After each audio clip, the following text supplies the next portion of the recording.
बहनों को शिक्षा दिलाई, अपने भाइयों को शिक्षा दिलाई, अपने बेटों को शिक्षा दिलाई, अपनी बेटियों को शिक्षा दिलाई। बहुत अच्छी बात है, जरूरी है कि दुनिया में ज्ञान भी बहुत जरूरी है, दुनिया में रहना है तो। लेकिन बहन की शादी हुई, समझो जरा, बहन की शादी हुई, बहनोई की डिपोजिट है। बहन की शादी हुई, बहनोई की शादी चली। भाई की शादी हुई, भाई भाभी की डिपोजिट है, भाई भाभी के साथ गया। बेटी की शादी हुई, बेटी दामाद की डिपोजिट है, दामाद के साथ चली गई। बेटे की शादी हुई, बेटा बहू की डिपोजिट है, बेटा बहू के साथ चला गया। तेरे पास जमीन न रह गया, क्या रह गया बता, क्या रह गया?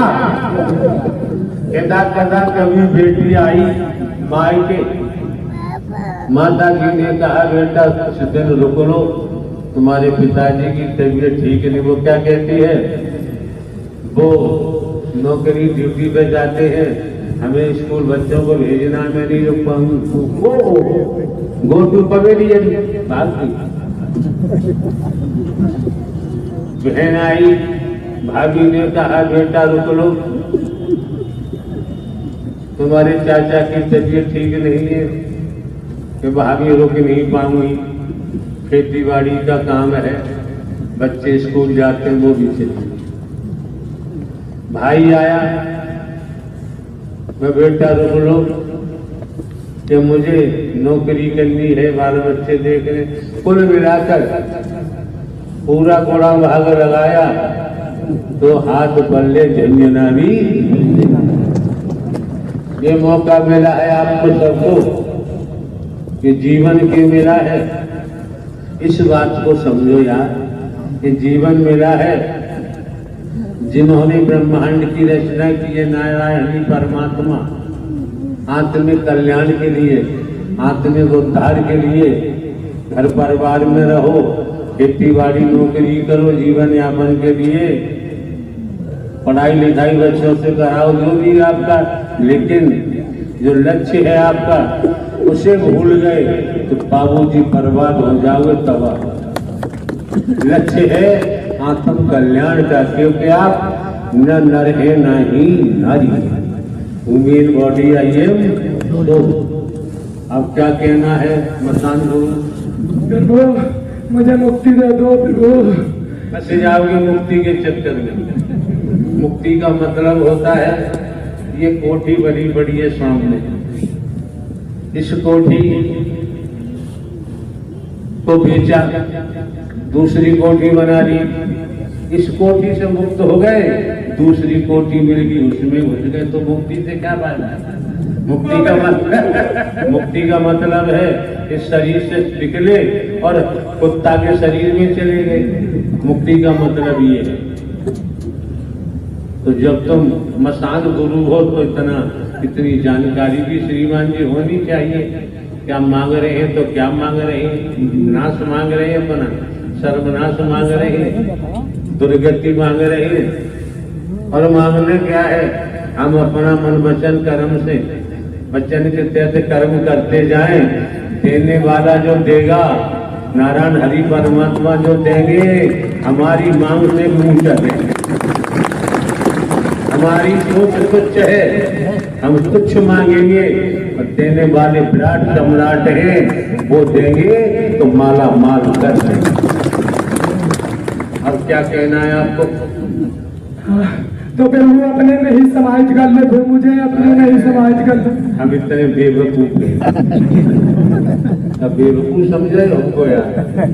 हम बहुत इनके खिलाड़ी है, तुम्हें बता दे। इसलिए पकड़ रखा है, दुनिया में कोई किसी के औकात नहीं जो मुझे पकड़ के रख ले बिना ब्रह्म के अलावा। साधारण व्यक्ति हम बताते, बूढ़ा बताते हैं, लेकिन हम खिलाड़ी बहुत पक्के हैं। जो हमसे खेलना चाहेगा ना, वो विचार भी लाया, उसका सर्वनाश होगा, उसे कोई बचा नहीं सकता। हाँ भाई, mister Chandrashekhar advocate, high court Gwalior, Madhya Pradesh. क्या कहना चाहोगे? खुद भी बताओ यार। प्रेम से बोलो। नारायण साकार हरि की संपूर्ण ब्रह्मांड में सदा सदा के लिए जय जयकार हो, जय जयकार हो, जय जयकार हो। साथ संगत जी, मेरा परिचय, मेरा नाम Chandrashekhar Pratap Singh advocate, Madhya Pradesh high court की बेंच ग्वालियर मध्य प्रदेश में मैं वकालत करता हूँ। फौजदारी का वकील हूँ, क्रिमिनल लॉयर हूँ। साथ संगत, सत्य के साथ में आने के पहले मेरा जो तन का परिवार है, उसकी जो स्थिति थी, जो परेशानियां थी, वो मैं खुद बीती के माध्यम से, सुनो गौर से, कान लगा के यहाँ बैठे हो, घूमे चैन का दूरी छोड़ दो यार। हाँ, वो मैं खुद बीती अपने तन के परिवार की आपके समक्ष, आपके चरणों में रख रहा हूं। साथ संगत, सत्य के साथ में आने के पहले मेरी जो तन की मां है, वो बीमारी से बहुत पीड़ित रहती थी, जबकि मेरे तन के पिता मध्य प्रदेश शासन में स्वास्थ्य विभाग में CMHO मुख्य चिकित्सा अधिकारी के पद पर पदस्थ थे। साथ संगत, जब से हमने होश संभाला, मैंने अपनी तन की मां को बीमारियों से तड़पते हुए, चीखते हुए, रोते हुए देखा। साथ संगत, हार्ट अटैक की बीमारी उनको, पैर में हड्डी निकली थी बहुत बड़ी, हर पूरा शरीर बीमारियों से घिरा हुआ था। रात भर रोती रहती थी, न चल पाती थी, न बैठ पाती थी, न खा पाती थी, तड़पती रहती थी। साथ संगत जी, मेरे तन के पिता जब स्वयं CMHO होते हुए उन्होंने खुद ने इलाज किया, लेकिन कोई आराम नहीं मिला, बीमारी ठीक नहीं। उपरोक्त होती है जिनके अंदर भक्ति भावना है, वो सुनते भी हैं और दीदार भी करते हैं। बाकी के पल्ले कुछ भी नहीं पड़ता। आप लोग जहां भी आयोजन होता है, समय काल परिस्थितियों को देखें, कार्यकर्ता कमेटी से सौभाग्यशाली लोग हैं, किस्मत वाले हैं। संत गोस्वामी तुलसीदास जी ने रामायण में क्या बोला है, क्या लिखा है, क्या अंकन किया। संत गोस्वामी तुलसीदास ने रामायण में अंकन किया है, संत समागम हरि कथा। गोस्वामी तुलसीदास जी तो राम जी के अनुयायी थे, हरि का नाम क्यों ले रहे हैं, हरि का जिक्र क्यों कर रहे हैं? आप लोगों ने आज तक समझने का प्रयास किया? हमने आपको, हम भले ही हरकारा चौकीदार बन के काम करते हैं, हमने आज तक किसी को लकीर का फकीर नहीं बनाया है। हमने आपको जीवित परमात्मा दिया है, जिंदा परमात्मा दिया है। बात गुरु की होती है, हमने आपको परम सदगुरु हरि परमात्मा ही तो आपका मार्गदर्शन करते हैं। उसके बावजूद भी अगर आप लोग उल्टे रास्ते जाएंगे, अपने कर्म से ही गिर जाएंगे, अपने विचारों से गिर जाएंगे, कुछ भी करो, नारायण साकार हरि का विधान है, विधाता का विधान है, करनी का भोग तो भोगना ही पड़ेगा। बचाव संभव नहीं होता है। मौके बार बार नहीं मिलते हैं, समय बार बार प्राप्त नहीं होता है। भली भांति जानते हो, पिताजी के पिताजी चिल्लाते रहे, मेरे बेटे मेरी बेटियां मेरे भाई, मेरी बहनें, मेरे लड़की दामाद, तमाम संबंध होते हैं। मेरा फार्म हाउस, मेरी कोठी, मेरी हवेली, मेरे कारखाने, मेरे मिल, मेरा पद, बैंक में मेरे बैंक अकाउंट चिल्लाते रहे। तन से प्राणवायु निकली, एक कतरा भी साथ नहीं लेते। न कोई साथ गया, जिन्हें अपना मानते थे वो भी कोई साथ नहीं गया। तो श्रीमान जी सब कुछ प्रत्यक्ष में सामने है, प्रत्यक्ष में सामने है।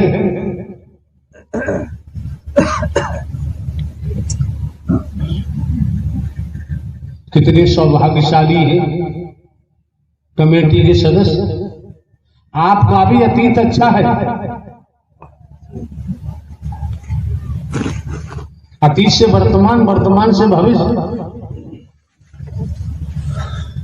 सत्य की सत्व प्रधान आत्मा न होते तो श्रीमान जी इस सत्य के साथ में आपका आना संभव नहीं था। कितने सौभाग्यशाली हैं आप, कितने परम सौभाग्यशाली हैं आप। जुबान बखान नहीं कर सकती। आप संसारिक दुनियावी कैलेंडर के मुताबिक 20 वर्षों से हमें सुनते आ रहे हैं। भिन्न भिन्न प्रांतों में, कस्बों में, शहरों में, नगरों में, महानगरों में, ग्रामीण अंचलों में जहां जाने का मौका मिलता है, हमने कहीं ढोंग किया है, पाखंड किया है, आडंबर किया है, अंधविश्वास किया, ढकोसला किया है। हमने किसी कंचन कामनी को लूटा है आज तक, किसी को धोखा दिया है। क्यों? ये सत्य का मार्ग है, सत्य का मार्ग है। यहां सत्कर्म में लगाया जाता है, यहां लूटने का कोई प्रावधान नहीं। क्यों? गीता क्या कहती है?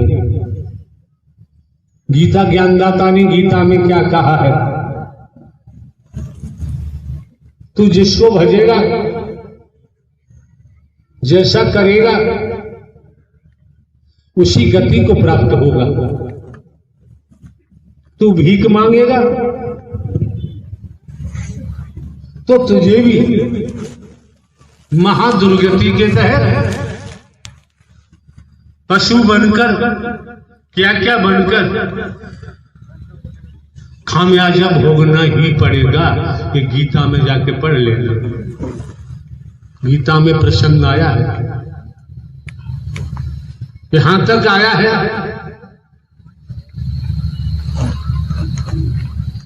जिसकी पूजा करेगा उसी को ही प्राप्त होगा।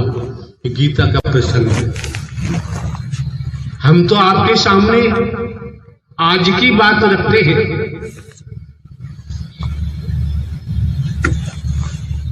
अभी की बात रखते हैं।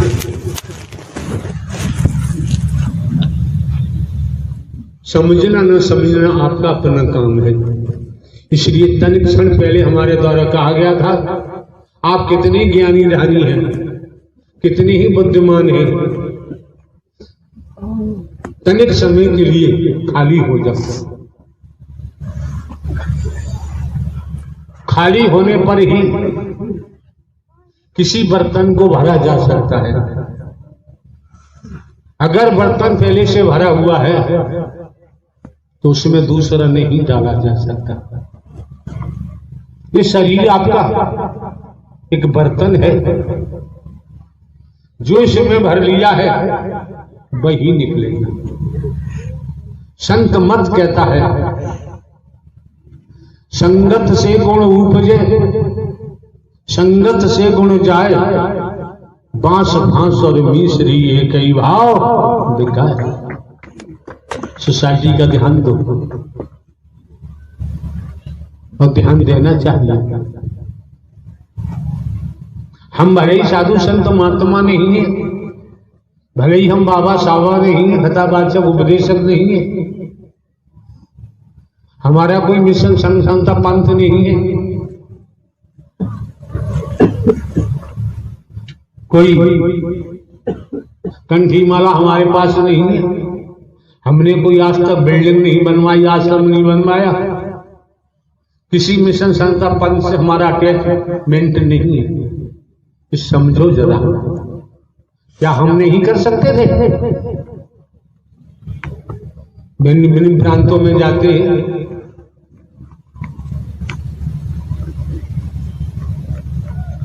चाहते तो हजारों आश्रम बनवा दिए होते।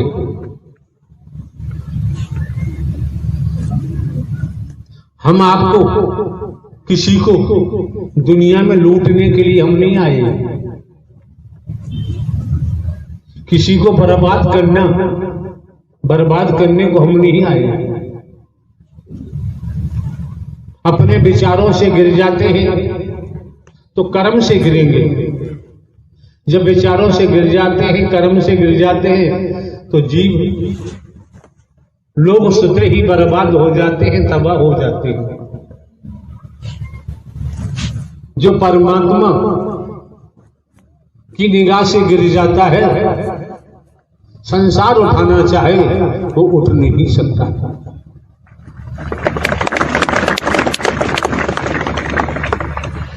जो साकार हरि की निगाह से गिर जाता है, एक भजन हमने एटा जिले में सुना था किसी के मुंह से, हम तो गिरे हुए थे, साकार हरि ने हमें उठा। जब हरि परमात्मा ने उठा लिया है, अब कौन उठाएगा? कौन उठाएगा? किसमें इतनी क्षमता है, किसमें इतनी पावर है? संसार में संस्कार है, तब तो राजे महाराजे मंत्री संतरी अभी हवा भरते रहते हैं। संस्कार समाप्त हो जाता है, फिर कोई सलाम करने नहीं जाता।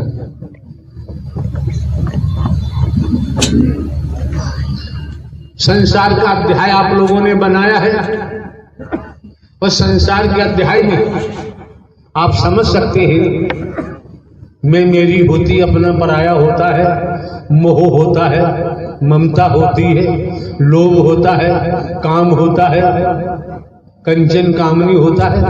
इस संसार का अध्याय है। इस सत्य के साथ में आए हो, इस सत्य का अध्याय बन के तैयार हो रहा है। जीवन में कोई अड़चन आती है, संसार का अध्याय से तो अड़चन ही अड़चन है, तो सत्य का अध्याय जोड़ा है, यही मदद करता है, दुनिया में और कोई मदद नहीं करता। इसलिए संतों ने कहा है, माया मरीन मन मरे, मर मर जात शरीर, आशा तृष्णा ना मरी, कह गए दास, संत मत कहता। आए कई घाट से, उतरे कई घाट, अपने अपने कर्मों से हो गए बारह।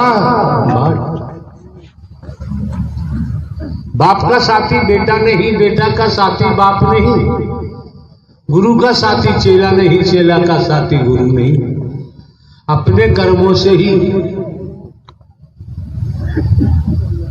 तपेश्वरी सो राजेश्वरी, राजेश्वरी सो नरकेश्वरी। इस भूलोक में कर्म का ही सारा खेल है।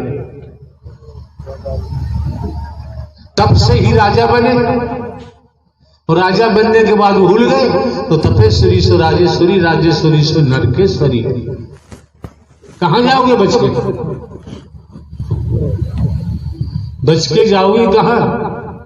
इसलिए किसी संत ने कहा है, हरि इतना दीजिए जिसमें कुटुंब समाए, हम भी भूखे न रहे और संतन भूखा जाए।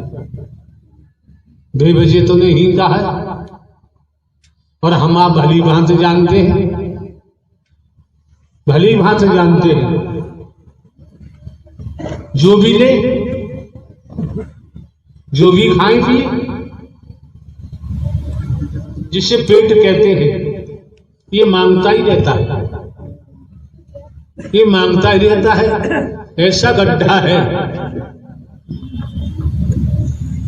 ये भरता ही नहीं है।